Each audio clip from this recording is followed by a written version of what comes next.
सबसे पहले तो खबर आप तक पहुंची गई होगी कि केरल में एक सीपीआईएम के नेता और बीजेपी के पार्षद ने हमारे सेना के एक कर्नल साहब जो कि कमांडिंग अफसर थे उनको पीटा है। उनका एक ने गला पकड़ा और एक उनके लात मार रहा है। तो सबसे पहले तो मैं आपको वीडियो दिखा देता हूं छोटा सा। ये आप देखिए KMM कॉलेज केरल, ये एनसीसी बटालियन के सीओ साहब और ये बैठे हैं। ये कैंप चल रहा था एनसीसी बटालियन का, जहां फूड पॉइजनिंग को लेकर इन कुछ बच्चों के पेट में गड़बड़ी हुई। उसके बाद इनके परिजन आकर, ये आप देख सकते हैं, कर्नल साहब का गला पकड़ते हैं। ये एक बॉक्सिंग मारने के लिए तैयार होता है, उसके बाद ये एक लात मारता है कर्नल साहब के। आप देख रहे हैं, ये है आर्मी की। सबसे पहले आपने ये वीडियो देख लिया होगा किस तरह हमारे कर्नल साहब के साथ सरेआम ये दो कोड़ी के नेता मारपीट कर रहे हैं। सबसे पहले तो इन घटनाओं के जिम्मेवार कौन है? हमारे वो उच्च अधिकारी, वो आर्मी कमांडर जो आज सरकार की चाटुकारिता में लीन है, जिन्हें MP MLA का पद दिखाई देता है, अपना CDS बनना है, प्रमोशन दिखाई देता है, उन्हें सेना की गिरती हुई इज्जत नहीं दिखाई दे रही। वो लोग हैं इन घटनाओं के जिम्मेवार। याद रखना, जब तक सेना ऐसे लोगों को टिट फॉर टैट, ऐसे कुत्तों को उठाकर कैंट में लाकर इनका इलाज नहीं करेगी, तब तक ये घटनाएं रुकेंगी नहीं। जैसे किसी जमाने में कर्नल काले साहब ने मुख्यमंत्री के लड़के को उठाकर नंगा लाकर बैठाया था ना, जब तक ऐसा नहीं करोगे, या अजमेर में हुआ था, ग्वालियर में बहुत जगह, क्योंकि वो खानदानी रॉयल्टी के अधिकारी, उन्हें प्रमोशन और CDS MP MLA नहीं बनना होता था, उन्हें अपनी और इस वर्दी की इज्जत अपनी जान से ज्यादा प्यारी होती थी। आज वो रहे नहीं। मैं यहां हमारे सभी साथियों को कहना चाहता हूं कि इन लोगों ने अपनी रॉयल्टी गिरा दी है। जिस कर्नल की बोलते हैं, अगर लड़ाई में भी कोई कर्नल अगर पकड़ा जाता है ना, तो दूसरा देश भी उसकी इज्जत करता है कि भाई ये उस आर्मी का कर्नल है और इसके साथ तमीज से पेश आओ। लेकिन हमारे देश में ही हमारे कर्नल पिट रहे हैं, तो आप उम्मीद रखते हो कि हमारी सेना का भविष्य क्या है? मैं फिर कह रहा हूं कि आज अगर कर्नल तक पिट रहे हैं, तो हमारे जितने भी साथी जुड़े हुए हैं उनको याद रखना कि आप और हम किस खेत की मूली हैं। अगर ये सिलसिला यूं ही चलता रहा ना, तो पता नहीं कब कौन गली का गुंडा आपको थप्पड़ मार देगा और आपकी बनी बनाई रेपुटेशन को गिरा देगा। अब इस लड़ाई को लड़ने के लिए आप और हम सबको इकट्ठा होना पड़ेगा। मैं फिर कह रहा हूं कि ऐसी बोलते हैं ना, चुनौतियों से हम लड़ सकते हैं, लेकिन चुनौतियों से लड़ना मुश्किल है, क्योंकि इसमें हमारे ही बहुत से साथी सवाल खड़े करेंगे। कर्नल साहब की गलती होगी, कोई बड़ी गलती कर दी होगी। तो यहां मैं आपको बता देता हूं, कर्नल साहब की कोई गलती नहीं थी, 1% भी। पूरा मामला आगे मैं आपको वीडियो में बता रहा हूं। वीडियो पूरा देखें और अपने अपने कमेंट्स जरूर करें। और एक चीज और कहता हूं कि ये चैनल हमने कोई समाचार या न्यूज चैनल के लिए नहीं बनाया। हमने ऐसे ही हमारे मरे हुए जमीर के नेताओं को, मरे हुए हमारे अधिकारियों की आत्मा जो मर चुके हैं ना, उनको जगाने के लिए चैनल बनाया है। हमारी सेना में जो अन्याय अत्याचार जवानों के ऊपर किया जाता है, उसके लिए चैनल बनाया है। मैं चाहता हूं मेरी सेना मजबूत हो और इसकी इज्जत हमेशा बरकरार रहे, लेकिन ये टॉप लेवल में बैठे अधिकारी सेना की इस इज्जत को गिरा रहे हैं। अब ये तो नहीं लड़ेंगे।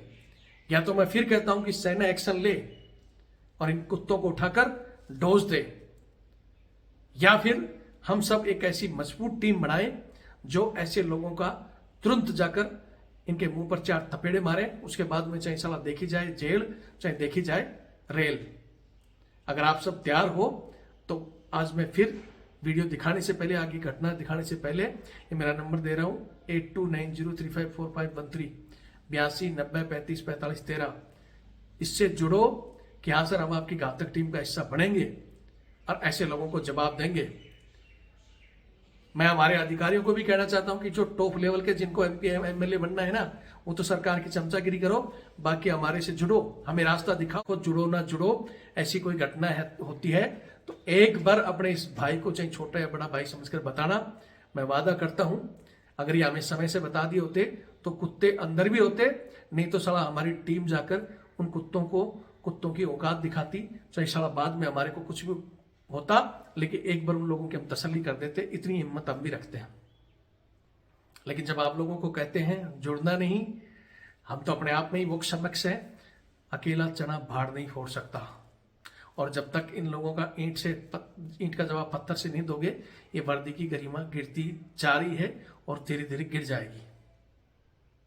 इसलिए फिर कहता हूं, कोई भी घटना घटती है हमारे तक भेजो। और जब कहते हैं ना कि ऐसी घटनाओं के लिए आप तो कई बार कहते हो कोई मजबूत टीम बनाओ, कहाँ है आपकी घातक टीम? जब चलो आप कहते हैं घातक टीम के लिए अपना नाम गाम लिखा दो इस पर, और एक बड़ी वेबसाइट और बड़े संगठन के लिए जब तन मन धन का जिक्र आता है ना, तो सारा वीडियो को यहीं से छोड़ देते हैं। क्यों, हमें क्या लेना है? तो जिसने छोड़ना है छोड़ो, जिसने जुड़ना है यही नंबर मेरा 8290354513 8290354513 ये मेरा फोन पे और पेटीएम से जुड़ा हुआ है, और ये मेरा बार कोड। हम आपको इसीलिए कहते हैं कि इन लोगों ने तो चूड़ियां पहन ली, लेकिन अगर हमारा मजबूत संगठन हो तो ऐसे लोगों को तुरंत जाकर हम इलाज कर सकते हैं। और इलाज के बाद में अगर कोई कानूनी अड़चने आए, चाहे चला जेल में जाना पड़े या कोर्ट की लड़ाई लड़नी पड़े, तो वहां जरूरत पड़ती है तन मन धन की। अब रविंद्र फौजी अकेला टाटा बिरला नहीं है, लेकिन अगर संगठन में रहे ना, बोलते हैं ना चींटियों का जैसे झुंड होता है, उस तरह अगर हम भी संगठन रहे, हमारी बहुत बड़ी शक्ति है। तो इन चीजों के इलाज मैं बोलता हूं आपको कि तुरंत, बोलते हैं ना तुरंत दान महाकल्याण, जाकर 5-7 थपेड़े मारो या इनको उठाकर अंदर करो, या तो आप अपना पहले वाला रुख आप अपना लो, या कम से कम हमें मजबूत कर दो, एक काम कर लो। बहुत से साथी हमारे बोलते हैं कि सर हम फोन पे और पेटीएम नहीं चलाते, तो मेरा नंबर है 612-642-33-600। SBI का अकाउंट नंबर है, IFSC कोड इसमें दिया हुआ है रविंदर सिंह के नाम से। आप इसके माध्यम से भी हमारी मदद कर सकते हो। अगर आप चाहते हो कि एक घातक टीम, एक मजबूत संगठन इन लोगों को ऐसे घटनाओं पर तुरंत संज्ञान ले, तो हमारे से जुड़ो। अगर आप नहीं चाहते हो कि भाई ठीक है हम तो अपना झेल लेंगे, तब भी इस नंबर पर अपना गांव नाम लिखा दो, ताकि आपका अगर सिस्टम नहीं सुनेगा तो कम से कम चैनल के जरिए हम भी आपकी आवाज उठा देंगे। फिर कहता हूं, कुछ भी नहीं करना तो चैनल से नॉर्मल जुड़ के रहो, वीडियो को शेयर करो, और जो घटना घटी है उनको शेयर भी कर दोगे, हलचल मचेगी, तब भी न्याय मिलेगा। नहीं तो फिर कह रहा हूं, जब इतने इतने बड़े बड़े अधिकारी पिट रहे हैं ना, तो फिर तुम्हारा और हमारा भविष्य क्या होगा ये भगवान ही जाने। जय हिंद, जय भारत, वंदे मातरम। मैं रविंद्र फौजी। साथियों, आज ये जो खबर आपने सुनी है, ये हम सब के लिए डूब कर मरने की जैसी खबर है। इस वर्दी की जो गरिमा दिन प्रतिदिन गिरती जा रही है, वो आप सबको पता है। जो घटनाएं हो रही हैं खासकर सैनिकों के साथ, चाहे पुलिस के द्वारा, नेताओं के द्वारा, गुंडे बदमाशों के द्वारा, हर प्रकार की कोशिश की जा रही है कि सेना को दबाया जाए, इनकी इज्जत खराब की जाए। और इस लड़ाई को मजबूत करने के लिए, सेना की इज्जत को बचाने के लिए हमने ये चैनल खोला है। आज जो ये घटना घटी है, पहले मैं आपका इसको सारांश बता देता हूं।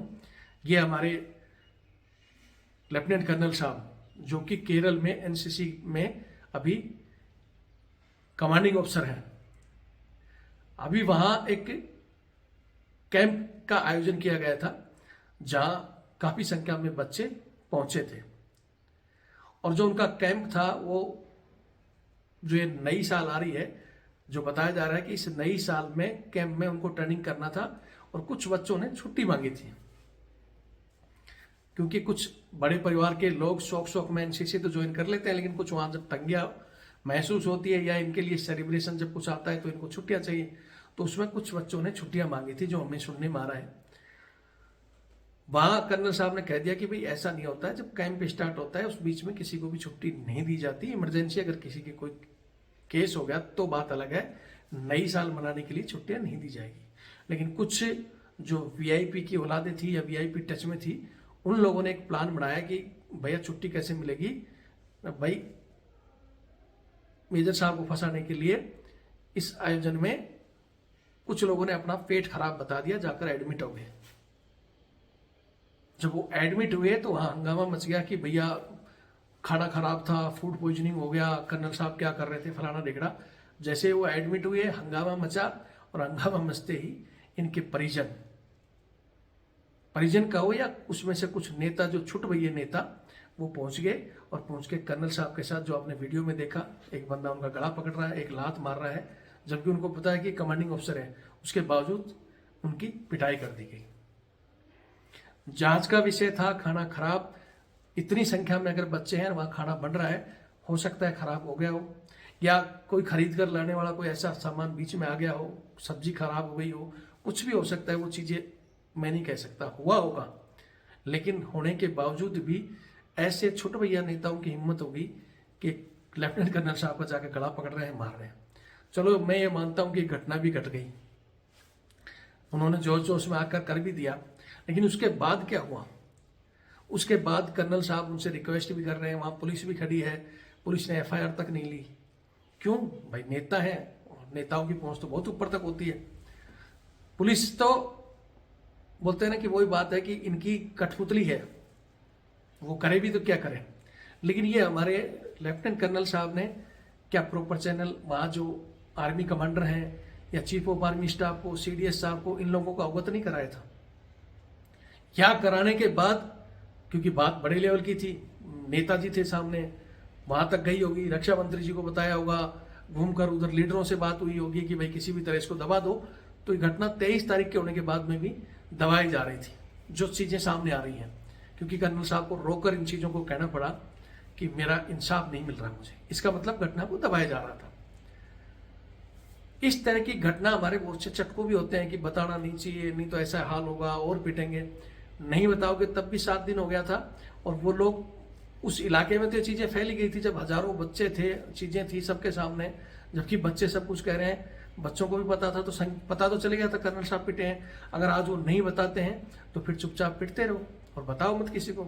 लेकिन बताने के बाद में भी यह हाल हुआ, इसका मतलब हमारे ऊपर के कमांडर वही कठपुतली बन चुके हैं नेताओं की। एक्शन उन्होंने नहीं लिया, ठीक है, पुलिस ने नहीं लिया, तो क्या सेना के पास पावर नहीं है?